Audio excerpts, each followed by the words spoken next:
COVID-19 has been unprecedented all over the world.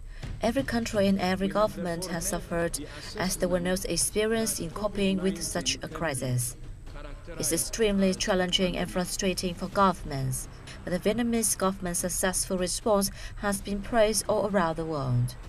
Ambassador Aska said the government had to struggle very hard to find solutions for the health element first and foremost, with the country's vaccine rollout being key. I think Vietnam was obviously very lucky for the first year, and also very professional in managing to stop the pandemic from going into the country.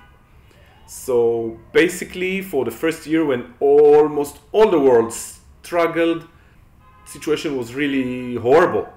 But here it was quite normal, and I think saved a lot of people. So that was already a huge success for Vietnamese government. You are among the most vaccinated countries in the world, and you can see huge difference at the beginning of the crisis. Still you see big numbers of people are being affected, but the mortality rate went significantly down. I think the Vietnamese government dealing very well, so on the health level. And then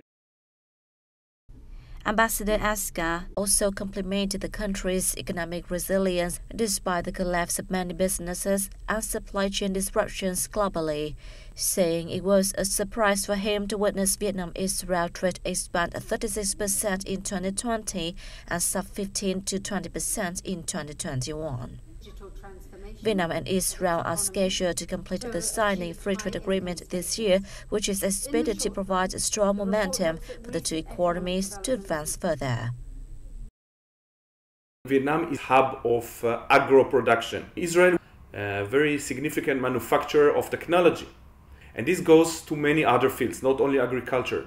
We have technology in cybersecurity, education, telecommunications, and so on and so forth. The volume of trade in 2020 between Israel and Vietnam grew 36% during 2020. And in 2021, so another about 15-20% more than the 2020. And I think we are seizing the huge potential that there is between the two countries. In regard to discussions between the two on a labor agreement to send Vietnamese to work in agriculture in Israel, which was launched last year, he said the agreement has to be done very carefully to make sure the rights of workers are fully maintained in the best manner possible. About usually 700 students from Vietnam coming to Israel every year for 1 year. When in Israel they study, and they also work. And when they're coming back to Vietnam, after they acquired knowledge, high academic knowledge, they acquired experience in the Israeli farms. They bring the technology and they bring the knowledge, but also the Israeli spirit back to Vietnam.